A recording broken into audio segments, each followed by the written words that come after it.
नमस्कार दोस्तों, welcome back to Hrithik the explorer YouTube channel. आज हम बात करने वाले हैं स्टेट असेंबली इलेक्शन चुनाव के बारे में, जो कि राजस्थान, मध्य प्रदेश, छत्तीसगढ़ और तेलंगाना और मिजोरम के बीच में हुआ है। लेकिन अभी मिजोरम का रिजल्ट नहीं आया, लेकिन बीजेपी ने बाकी 3 राज्यों में बहुमत से सरकार अपनी बना ली है। वहीं पर एक राज्य में, जहां तेलंगाना में कांग्रेस ने अपनी सरकार बनाई। तो आज इनके बारे में जानते हैं कि कौन कितनी सीट मिली और आखिर क्या वजह थी इनके हारने की, कांग्रेस के हारने की। आइए पहले हम जानते हैं मध्य प्रदेश के बारे में। मध्य प्रदेश में टोटल जो है सीट जो है वो 230 है, जिसमें बीजेपी टोटल 163 जो है वो सीट अपने सीट जीत चुकी है। जबकि हम बात करें राजस्थान में, तो टोटल सीट 198 है, जिसमें बीजेपी 115 जीती। छत्तीसगढ़ में टोटल सीट 90 है, बीजेपी 54 जीती। और तेलंगाना में टोटल सीट 119 है, जिस पर कांग्रेस जीती 64 सीटों से। तो ये थी जीतने वाली, जिसमें मध्य प्रदेश, राजस्थान, छत्तीसगढ़ तीनों जगह बीजेपी ने बहुमत से अपनी सरकार बना ली। क्योंकि तेलंगाना में बीजेपी की हार हुई और कांग्रेस ने बहुमत से अपनी सरकार बनाई। लेकिन आखिर क्या कारण था कि तीनों राज्य में जहां बीजेपी आई, वहीं पर एक राज्य में सिर्फ कांग्रेस ही आई? क्या कांग्रेस ने वादे नहीं किए थे? क्या कांग्रेस ने अपनी बातें नहीं रखी थी? क्या आखिर कारण था कि कांग्रेस 3 राज्यों में हारी, और क्या कारण था कि बीजेपी तीनों राज्यों में जीत चुकी है? तो आइए आज इस पर विचार करते हैं। पहला बात था कि मध्य प्रदेश के सीएम थे वो शिवराज सिंह चौहान थे। ये समझिए कि ये 4 बार रह चुके हैं, लेकिन इनको बिल्कुल जो कहते हैं इनका जो चेहरा, जहां शिवराज सिंह चौहान 4 बार रह चुके हैं सीएम, लेकिन अभी जो भी बीजेपी का पोस्टर था वहां से शिवराज सिंह चौहान को हटा ही दिया गया पोस्टर पर से। क्यों? आखिर ऐसा क्यों? क्योंकि शिवराज सिंह चौहान ने अपने, जब ये सीएम थे, उन्होंने वहां पर ज्यादा डेवलपमेंट किए नहीं, ना बेरोजगारी कम किए, ना शिवराज सिंह चौहान जब मुख्यमंत्री थे तो उन्होंने ज्यादातर काम नहीं किए, ना बेरोजगारी कम किया, ना वहां पर भी घोटाले होते थे।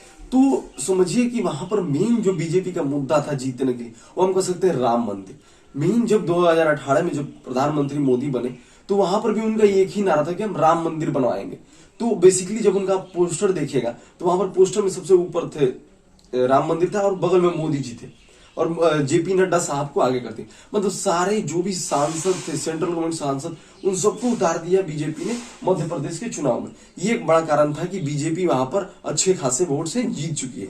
दूसरी बात करते हैं राजस्थान में सरकार थी कांग्रेस की, लेकिन फिर भी वो कांग्रेस हार गई। ऐसा देखा जाता है कि राजस्थान में एक बार कांग्रेस, फिर बीजेपी, फिर कांग्रेस, फिर बीजेपी, इस तरह से वो लोग पार्टियां बदलते रहते। तो अभी अशोक सिंह गहलोत की जो पार्टी थी कांग्रेस की, वो अभी हार चुकी है, और अभी जो है वहां पर बीजेपी भी जीत चुकी है, वो भी बहुमत से।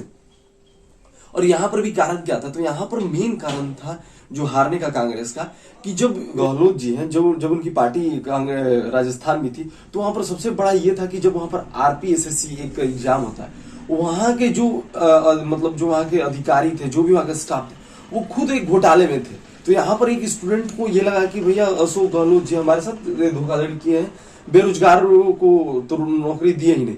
दूसरी बात ये लगी कि वहां पर औरतों के साथ भी बहुत सलूकी किया जाता था, बहुत सारे वीडियो वायरल होते थे।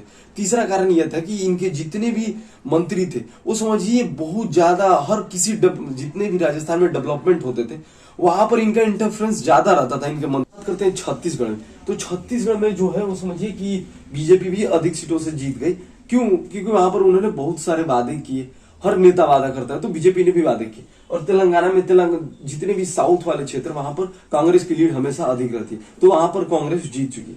अब बात करते हैं कि आखिर जो नेता है वो सिर्फ वादे करते रहेंगे या कुछ काम भी करेंगे। तो ये एक बहुत बड़ा लीड छत्तीसगढ़ में मेन हारने का कारण था कांग्रेस का, कि एक उदयनिधि स्टालिन जो है वो एक कांग्रेस के जो साउथ में कांग्रेस के एक अध्यक्ष है, उन्होंने कहा था कि सनातन एक डेंगू और कोरोना के बराबर है, इस पर बहस मत कीजिए, इसको खत्म कर दीजिए। जिस पर इसी पर लोगों का फूटा गुस्सा, और उन्होंने कांग्रेस को ही हटा दिया। मतलब इस पर एक न्यूज आया था कि सनातन को हटाइएगा तो आप भी हट जाइएगा। तो ये एक लीड रोल रहता था। और मोदी जी हमेशा राम मंदिर को एक मेन मुद्दा उठाकर आगे रखते हैं, और वही एक हम कह सकते हैं कि मेन रीजन था जीतने का।